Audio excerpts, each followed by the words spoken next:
If you've noticed your face is kind of falling or drooping, especially in the lower part through here, this video is going to help you turn that around. I'm going to show you 2 simple exercises that will be a game changer. And these are not typical stretches. In fact, you don't want to do stretches for what I'm going to show you. If you happen to be going into a bathroom and you see in a mirror like shadowing of the light makes your neck look exaggerated and you're like, what the heck happened to my neck? Or you might take a selfie and because of the bad lighting and things, it's like this gets exaggerated.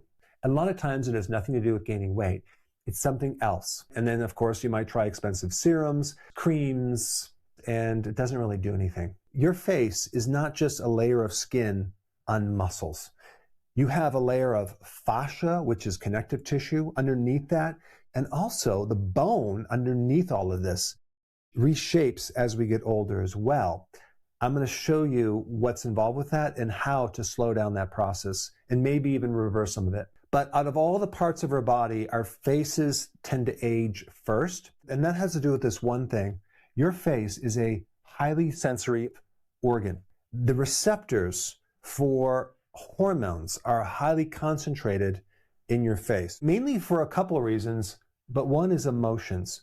So out of your entire body, if you look at someone, you're going to notice their emotions with their face more than any part of the body. So what we're talking about with emotions is both positive emotions and negative emotions, right? The negative emotions could be anger, it could be hostility, it could be fear, it could be grief, depression. All of those negative emotions have a serious effect on the facial structures and the muscles and the connective tissue, mainly due to this stress hormone called cortisol. Cortisol tends to really destroy someone's face. It can age the face. You can get cortisol face, which is actually accumulation of certain fat in the face. I actually had that. And that could have been because I took cortisol every year in my 20s. This accumulation of a lot of negative emotions really wears down the facial structures, especially as we get older, because a lot of this accumulates. The one that affects the face the most is this one muscle called the platysma. It's a really interesting name for a muscle, but the platysma is the muscle that goes from your collarbone to the jawline. And when this muscle gets loose, it tends to hang. It creates like that turkey neck. One of the very important things you need to know about this muscle is it's almost entirely fast twitch fibers. They're lightning speed fibers. They're designed for explosive movements. And this is why you'd never want to do like a sustained hold stretch on your neck muscles. You want an exercise that's completely different because this muscle is involved in smiling, gasping, talking, not the slow sustained holds. Now, before we get into the stretch, I just need to mention a couple things. One, cortisol. Cortisol is an enemy to your face, especially when you're in any lower emotions. And so the best way to deal with cortisol is not necessarily just to pretend like you're not stressed, but to use motion and exercise and walking to kind of burn off that excess cortisol that builds up in your body through a stressful day. And the main stress that activates cortisol is not physical stress, it's mental stress. And this is why we need to pair the mental stress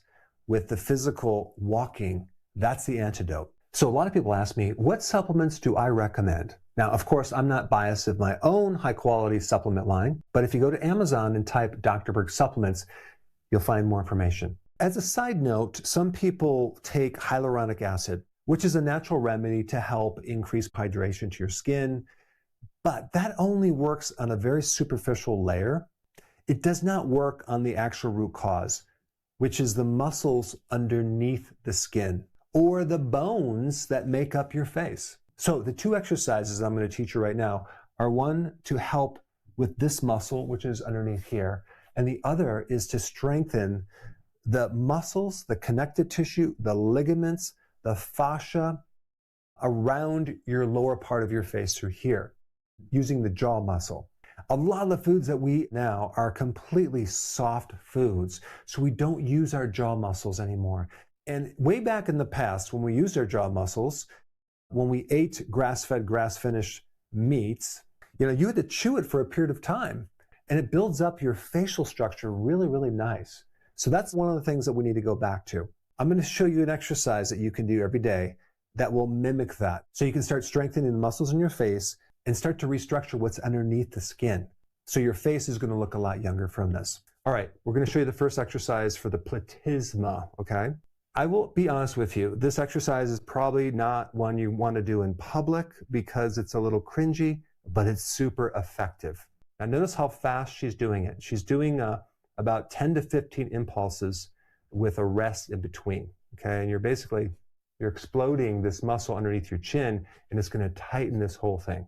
Now, what's interesting, when you do this, your muscles are going to get really, really tired, and you're going to get really sore, but it's super effective, and you want to do 3 sets of these several times a week until you notice a nice tightening of all the structures, not only underneath your jawline, but you should notice tightening around the jaw as well. Okay, I'm going to give you 2 more exercises. This one is going to work on your jaw muscles. This is one that should have been built up by consuming a lot of meat with collagen, but we don't do that because we have the most tender meat and the softest foods. So this will activate the muscles and ligaments and tendons around your face to actually help the bone structure and help the muscle that defines your face. What you're going to do is you're just going to hold your chin right here, and then you're going to open your mouth against resistance. It kind of reverses the flow from contracting the muscles. We're going the opposite direction. Now let's do it from the side so you can see it. I would recommend doing 10 reps 3 times, kind of spaced out by 30 seconds, a few times a week. So now we're at the 3rd exercise, which also works on the jaw. A little bit different. We're going to be causing this lower jaw to jut out. This involves different muscles that are actually pulling the bottom jaw forward. Now from the side, you can see it a little bit better. So you do 10 reps 3 times with a 30-second break. Rarely does anyone really work on their facial muscles. So actually go ahead and do these exercises. Come back 1 to 2 weeks from now and comment down below on what that has done for you. So a lot of people ask me, what supplements do I recommend? Now, of course, I'm not biased of my own high-quality supplement line, but if you go to Amazon and type Dr. Berg supplements, you'll find more information.